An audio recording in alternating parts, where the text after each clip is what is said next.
Привет! Hello, comrades! My name is Max, and I am here at RUAirsoftMax on YouTube, your one-stop shop for all things Rusky Airsoft. Today we're going to do a gun review of the S&T PP-19 submachine gun AEG.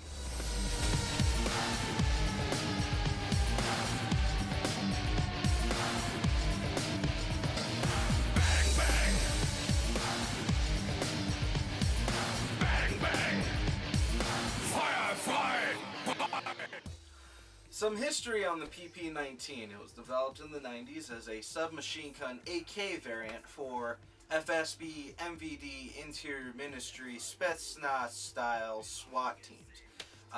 Mainly meant for close quarter battle, it was a short, high rate of fire submachine gun that shot a 9x19 parabellum round.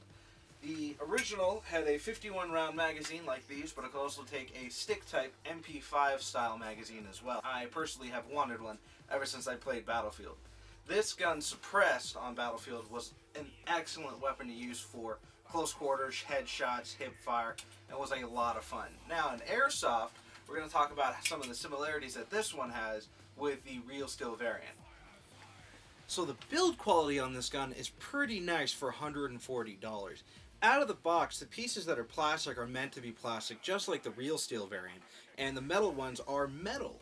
A few of the steel parts, I'm going to use my handy magnet here, are the front handguard, receiver of the gun, top dust cover, your selector switch, and your stock and your sling are all going to be actual steel. A few of the aluminium parts are going to be your trigger guard is going to be steel, your front post gas block, your rear gas block, your top leaf rear sight, and your matrix metal flash hider are all going to be either pot metal or aluminium. Some of the nice things though is that some of the pins are still steel, and so is your rear stock button. But your post that the stock attaches to is not, and neither is your AK style scope mount on the side of the body. So although I wish more parts were steel, you're really only going to see that in E&Ls. But S&T did a great job. The parts that I'm worried about for being steel are some of the fore end and the receiver and the dust cover and the stock. That's because those are the high usage parts. Those are the things that if you fall on the gun are really going to make it durable. All the other things are just kind of exterior parts, and although they might bend, you might be able to bend them back, and although they're aluminium, it actually kind of lightens up the gun, which is pretty hefty to begin with. Now as far as the plastic parts, the only ones that I really see are the front magazine and your stock grip right back here. This is totally real steel right here. That totally makes sense to be made out of a polymer plastic, and your front magazine is actually pretty nice. It's got like a comfy rubberized coating grip, and I don't know if that'll wear off, but I'll tell you in time. And has a really nice 9x18 round identification on the side of the magazine, which is pretty cool. So stock out of the box, the externals on this thing are not half bad. So for $140, you really are getting something good, and it's just up there with your Matrix AKs and 74Us, and although they're cheap, they are pretty darn well built. A few of the pros and cons on this gun. Pros of this gun is the ergonomics. Actually holding this gun right here like this is pretty dang fantastic. Besides that, the sights are easy to see. It's just like a 74U. The stock is actually pretty darn solid. Your dust cover, easy to get on and off, spring-loaded button. Your selector switch is a little loose out of the box, but that can be adjusted by screwing this with a pair of needle nose pliers very carefully to tighten that up a little bit. Other things that I do like about this are the fact that when it's in safe, your bolt can't come back. That's pretty real. You know, when you put it into actual firing mode, you can rack back your bolt and then expose your metal hop-up unit. Now, I haven't had any trouble with this hop-up unit. The bucking in this is actually pretty good out of the box, so I definitely like that. The painted sights on top of your PP-19 are pretty darn good, and although you can't really see them at night, it will make it a little bit easier.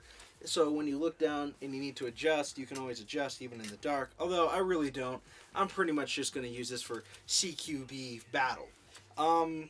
As far as that goes, a couple of the cons that I have about this is the fact that it came with a plastic flash hider and did not come with the metal one like it prescribed. Now, Evike might change that in their description, but I thought it was going to come with the metal one, but that's no problem. This is probably a $7 to $9 part. I'm not sure, but it is on sale on evike.com. As far as the stock folding, the Echo one has a different style of folding stock. It does fold, but it has a different locking mechanism.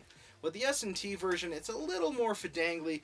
There's this post that you have to actually attach this stock end onto by closing and then kind of bending and lifting into a notch to lock the stock. But the only time I'm really going to ever lock this is when I'm getting maybe in and out of a vehicle, or if I'm really running some really tight CQB and there's a lot of doorways I want to run through.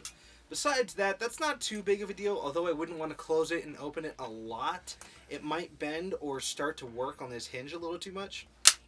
But besides that, it is a pretty darn gun, and I like the build quality on this, especially for 140 bucks, and being a PP-19 and being a rusky gun kind of person, I definitely enjoy this weapon. So, externals do get my approval, although there's a couple of things I think they'll work on, so I'm going to give it maybe a 7 out of 10 at the moment. Okay, so stock, your PP-19 is going to come in a standard S&T Bison box. These puncture wounds were not made by the company shipping it. It was just me being stupid with it afterwards. So there was no trouble shipping from Evike. Inside, you're going to have your standard cut black foam, which is pretty nice. It's better than that white stuff. And this is only going to come with a few things. Specifically, it's going to come with a 150 round mid-cap PP-19 magazine, which is pretty nice and pretty good. And although it's big and bulky for a mid-cap, it does feed really well. A couple of other things you can get are the Echo 1 PP-19 magazine, which they provide a high cap with a scrolling wheel and holds almost 1,000 rounds. So with that magazine, you're never really going to run out of ammunition on the field. But me, I really like mid-caps. I've been wanting AEG companies to be doing this for a while now, so the fact that it came with a mid-cap is a definite bonus in my book. Other things, of course, it comes with the gun. Gun came with no scratches, no dings, nothing else. This foam padding is pretty darn good, and just like any other AEG, it comes with your hop-up sticker and a few other little things, but it did not come with the battery. So that's something that you're going to need to add to your gun. The kind of battery this takes is up in the dust cover, a stick type 9.6. I definitely recommend getting one of these. This is just a Macx 9.6 1200 milliamp battery, and it lasts for a pretty decent time. Another battery that does fit is the 1000 milliamp 11.1 15 cell Macx battery, which was only I think about $25 at the moment as well. Fit into the top dust cover with the fuse and everything in the wiring. So that was no problem, but it did not come with a battery, so make sure to add that to your cart when you order this online. The only other thing it came with was a little silica gel to keep the package dry, and a front post adjustment tool, which is cool because a lot of the times they don't come with one. And what this does is it goes up top, and you can use this to screw in or screw out your front post so that you can lock in your iron sights to where your actual gun is shooting. So out of the box, the PP-19 is going to have a gearbox that's designated mostly for field use. Even though it's short stature, it's going to be able to reach out to 100 feet pretty quickly and pretty easily. It probably comes with a SEMA high torque blue motor and a M110 120 spring and a standard barrel. Of course, it's probably going to be shooting somewhere in the 410 to 420 range with that and a slow rate of fire, but it's still very fieldable. As far as like upgrades for CQB, you could probably change out the spring to something like an M90, M100, and maybe get a high-speed motor or keep the high-torque motor, and you'll have something that's going to be more on the 340, 350 range. But as it is stock, even though it's a small submachine gun style AK, it's actually going to be able to reach out there and skirmish with like just your AK-47, AK-74 like any other. With a 9.6 battery, this has a pretty decent rate of fire, but it's definitely going to be a lot quicker with a LiPo. So with a 9.6, this is its rate of fire, right? It's got like, which is pretty good. That's not bad for a 9.6. Okay, so this time around, we've put the Macx 1000 milliamp 15 cell 11.1 LiPo battery in it. Now this gun does not come stock LiPo ready, but you might be able to get away with putting an 11.1 with a lower cell rate than a higher cell rate, and it'll probably still have a good rate of fire, although I definitely recommend upgrading some of the internal parts like bearings and spring guides, maybe a lower spring to keep the gears and piston from wearing out quicker. With an 11-1 LiPo, the rate of fire on this thing is pretty impressive, even for a lower cell LiPo.